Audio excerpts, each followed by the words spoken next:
주말 사이 폭우로 너무나 안타까운 사고가 있었습니다. 청주시 오송읍 궁평 제2 지하차도 침수 현장에서 지금 막바지 수색 작업이 진행 중인데요. 오늘 시신 4구가 추가로 발견되면서 이 사망자는 13명으로 늘었습니다. 현장에 나가 있는 충북 CBS 김종현 기자 연결합니다. 자, 김 기자, 지금 수색 작업이 막바지라고 했는데 지금까지의 실종자 발견 상황 전해주시죠. 네. 오늘 새벽에 사망자 4명이 잇따라 발견된 이후에 낮 동안은 실종자 추가 발견 소식은 나오지 않고 있습니다. 예. 지하차도 안에 물이 많이 빠지면서 오늘 새벽부터 실종자 수색 작업이 본격적으로 진행이 됐는데요.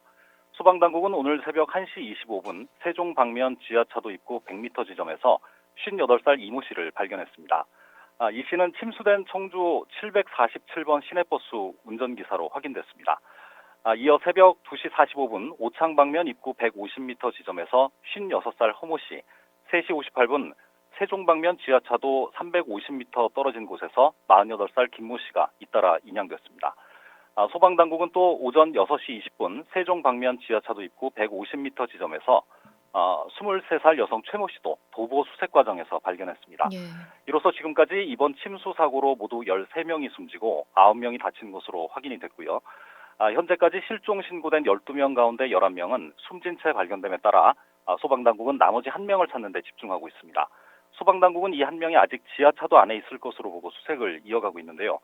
다만 이 실종자가 터널 바깥쪽으로 휩쓸려 나갔을 가능성과 확인되지 않은 실종자가 추가로 발견될 가능성도 배제할 수는 없는 상황입니다. 그렇군요. 그럼 지금 수색 작업은 어떻게 진행되고 있나요? 네, 물이 모두 빠지면서 수색 작업에도 속도가 붙고 있습니다.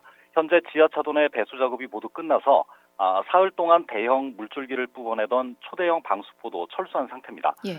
이에 따라 지하차도 내 시야도 모두 확보가 됐고요. 바닥에 쌓인 진흙 더미가 문제였는데 현재 굴삭기 등 장비가 투입돼 진흙을 걷어내 밖으로 빼내면서 구조대원들이 도보로 수색을 이어가고 있습니다. 또 지하차도 내에 침수됐던 차량 17대도 모두 터널 밖으로 인양이 됐고요. 한 대가 오늘 오후에 추가로 발견이 됐습니다. 예예. 확인을 마친 차량은 집결 장소로 견인이 됐고요. 차량 내부엔 실종자가 없는 것으로 확인됐습니다. 구조당국은 오늘 안에 모두 수색을 마친다는 계획으로 진흙더미에서 열심히 실종자를 찾고 있습니다. 네. 근데 이번 사고가 인재라는 지적이 계속 나오고 있는데요. 특히 오송 주민분들이 이렇게 계속 강하게 말씀하시고 계신 거죠? 네, 그렇습니다. 이번 사고와 관련해서 오송 지역 주민들이 대책위원회를 꾸려서 오늘 청주시청에서 기자회견을 열었는데요. 사고 현장에는 행복도시 건설청이 진행하는 제방공사가 진행이 되고 있었습니다. 주민들은 둑을 확장하면서 둑을 사전에 쌓고 배수로를 정비해 공사를 진행해야 하는데 이를 무시한 대가라고 주장을 했습니다. 그러면서 붕괴된 제방에 시급한 복구를 요청했는데도 무대책으로 일관하고 있다고 주장했습니다.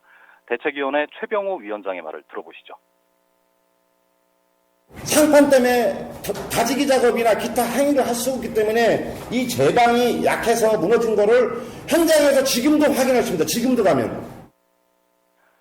기자회견을 들은 청주시는 말을 아끼고 있는데요. 이범석 청주시장의 말을 한번 들어보시겠습니다. 근데 지금은 이 책임 소재 갖고 따지거나 책임을 전가하는 형태는 바람직하지 않다고 생각합니다. 또 제방공사 외에도 사고가 나기 전 지하차도의 교통 통제가 전혀 이루어지지 않은 것도 이번 피해를 키운 요인으로 지적되고 있는데요. 예. 현재 홍수 경보를 발령한 금강 홍수 통제소와 통제 요청을 받은 청주시, 또 지하도로 관할 주체인 충청북도는 여전히 책임 공방을 벌이고 있습니다. 자, 그래서 경찰이 이 사고의 경위 그리고 책임 소재를 가리기 위한 수사에 착수한 상태죠? 그렇습니다. 충북경찰청은 이번 참사와 관련해 수사부장인 경무관을 본부장으로 하는 6개 팀, 88명으로 구성된 전담 수사본부를 꾸렸습니다. 경찰은 우선 오늘 사고 현장에 물이 들어차게 만든 제방의 유실 부분에 대한 합동 현장 감식을 실시했고, 실종자 수색과 배수 작업이 모두 끝나는 대로 지하차도 부분에 대한 감식도 진행할 계획입니다. 경찰의 앞으로 수사 대상은 홍수경보를 발령한 금강홍수통제소와 충북도청, 청주시청, 그리고 흥덕구청 등 관할 행정기관입니다. 경찰은 교통통제가 이루어지지 않아서 피해를 키우게 된 경위와 허술한 미호강 제방 관리가 참사의 원인이라는 의혹 등을 규명하기 위한 조사를 벌여나갈 계획입니다.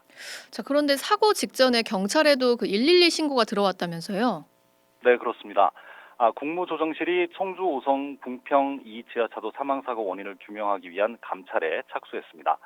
국조실은 사고가 일어난 15일 오전 8시 40분쯤 한두 시간 전인 7시 2분과 7시 58분 이미 오송읍 주민 긴급 대피와 궁평 지하차도 긴급 통제를 요청하는 112 신고가 각각 한 차례씩 있었다는 사실을 확인을 했습니다. 네. 이에 따라 국조실은 사고 당일 새벽 충북도와 청주시, 흥덕구, 경찰과 소방에 들어온 모든 위험 신호와 후속 조치의 기초 자료를 확보하는 작업에 돌입했습니다. 지금까지 오송 지하차도 사고 현장에서 전해드렸습니다.